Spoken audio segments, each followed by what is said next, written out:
What's up, everybody? Today we're doing the top 10 movies of 2017. Now, be fair warned, this video will contain some strong language and some subjective opinions that might not match yours, so critics and fanboys beware, I will not be kissing your ass. Welcome to our top 10.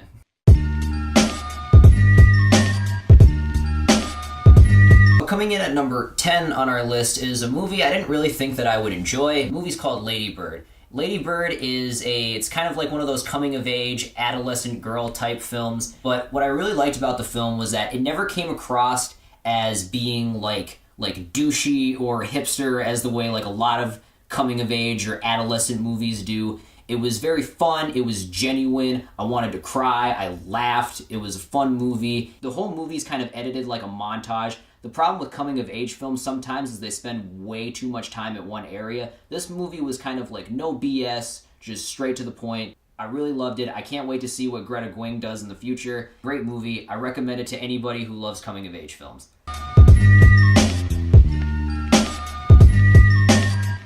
Alright, so coming in at number 9 on the list is John Wick Chapter 2. A movie that I wasn't really sure if they were going to do a good job on, because usually action sequels will always suck what made the original great out of it. But this movie does what every great sequel does, in that they start where the first movie left off, and that they further continued what made the first one great. So they expanded upon its universe. And what I really like about this movie is how there's like coffee shops and hotels and all different sorts of concert venues strictly for assassins. Like, assassins have like their own currency in debits and whatnot that I really didn't understand in the first movie.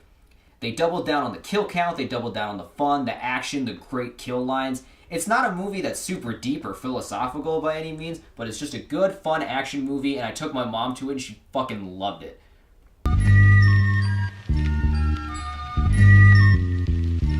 So, coming in at number 8 on our list is a movie that I wasn't really sure if it was going to be good or not, simply because it was a remake. The movie It was a very terrific horror film experience, especially if you went to go see it in the theaters. If you saw it, on your home, or if you watched it illegally online, you're probably not going to get the same experience. Everything about it, just sound and music and visuals and sights, and like how they kind of updated it to a modern audience. Like, there were kids in this theater that I was kind of wanted to tell them, like, this movie might not be for you. Just everybody in the theater loved it. They were laughing, they were freaking out, which comedy and horror really go together, and this movie just mashed them together perfectly, and I can't wait until the second chapter comes out when they're all adults. If you love the original It, and you want to see the new one, I highly recommend it.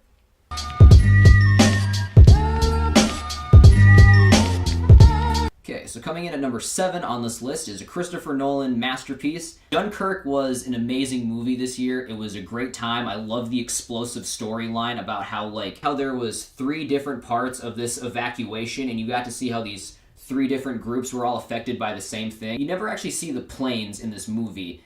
It's more of just like sights and sounds, and that's what really made this movie great, and that's what makes all war movies great. Is it's not the visuals of the attack, it's more of like the sights and sounds that you see because of the attack. So if you are into war movies and you're into Christopher Nolan and you're just looking for a good time, I highly recommend Dunkirk.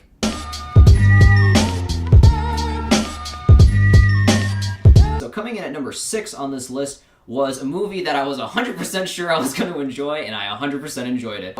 Baby Driver by Edgar Wright is a fun movie. It's so fucking stylish. It's just colors and music. It's a jukebox musical, so like the entire movie is pretty much synced up to music. So many little things, like there's a foreshadowing like car crash scene that like is shown right in the beginning of the movie where a dude just like flips a toy car off the table. I love everybody's performance. I love the ensemble casting. I love that introduction to the movie. It's fucking fun, and if you just like movies, go see Baby Driver.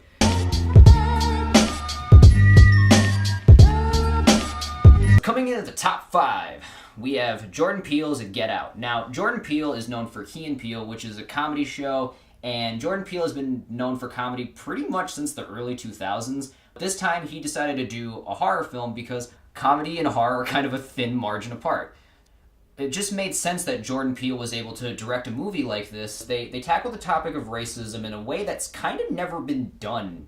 Jordan Peele is half white and half black. So he's a mixed race person coming from both sides. What I think is really cool is that they understand that we sort of don't understand each other, but through this movie, white people were able to understand the black perspective. And that's what really makes Get Out a really special horror film. If you're not super offended and you can handle subject matter like this, I highly recommend go see Get Out. Recommend it to as many people as possible. It's really starting a conversation.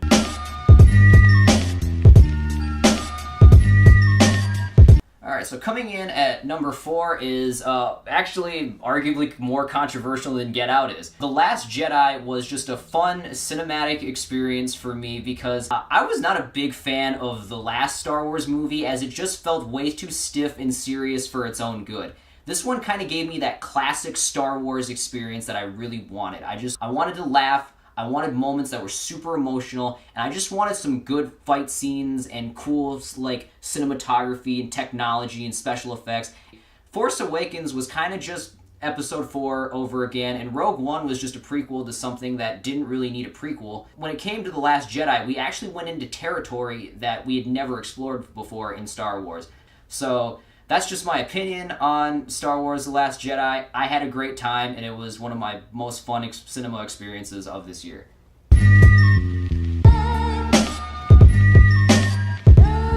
So coming in at number 3 is a sequel that I feel like everybody was sort of unsure of, but eventually it just got back right into the role of the original. Blade Runner 2049 was a really fantastic movie. I was thinking about this earlier today. There's not really been a future noir in the last 30 years, with the exception of maybe Dark City that at least I can remember of. The idea of doing a classic 1940s noir film but putting it in the scope of a science fiction movie is really a territory that I think more people should explore. I loved that Ryan Gosling kind of felt like what Harrison Ford was in the original, and I love that Harrison Ford made an appearance at the latter half of the film. This movie was just kind of commentary on social climate and social media and the way that we view each other and that we view women, and it was just so many things that was just packed into this movie, and it's a beautiful, luscious, gorgeous experience. I really recommend that everybody sees this film, especially if you saw the old one, when it came out.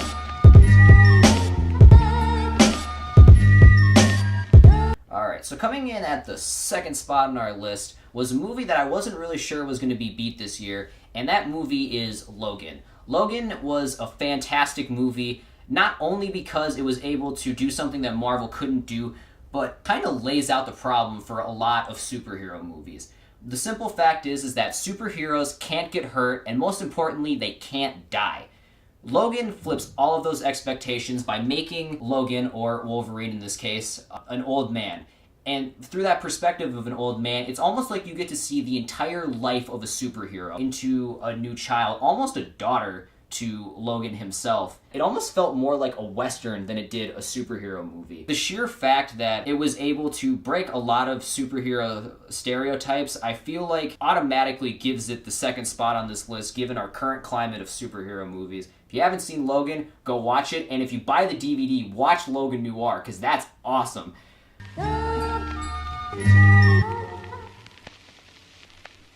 Alright, so number 1, the top spot on this list. This might seem unfair, and I know a lot of you might come after me for this, but I saw a movie that really spoke to me as a filmmaker and as a critic and somebody who just loves storytelling. The movie The Disaster Artist was just such a genuine film. And if you don't know what The Disaster Artist is based on, there's a movie back in 2003 called The Room. It was directed by Tommy Wiseau, and it's considered to be one of the worst movies of all time.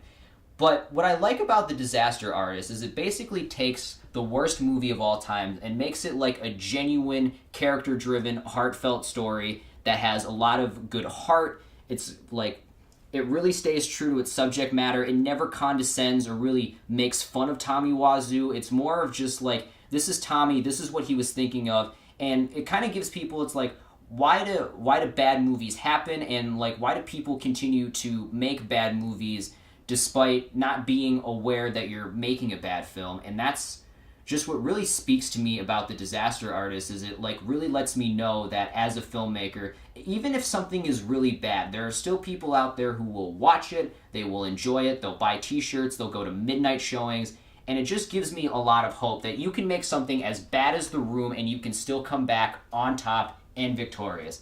That is why The Disaster Artist is the best movie of 2017, and I don't really think that there's any other movie that can really contend for at least me right now as a 19-year-old filmmaker. Alright, so that concludes our top 10 movies of 2017 by yours truly, Jacob Hoig. And did you like the movies that I picked? Did you hate them? Did you think my honorable mentions should be in my top 10? Do you think my top 10 should really be honorable mentions? Do you think that I have no idea what the fuck I'm doing? Just let me know in the comments below, and I will see you all in the next video.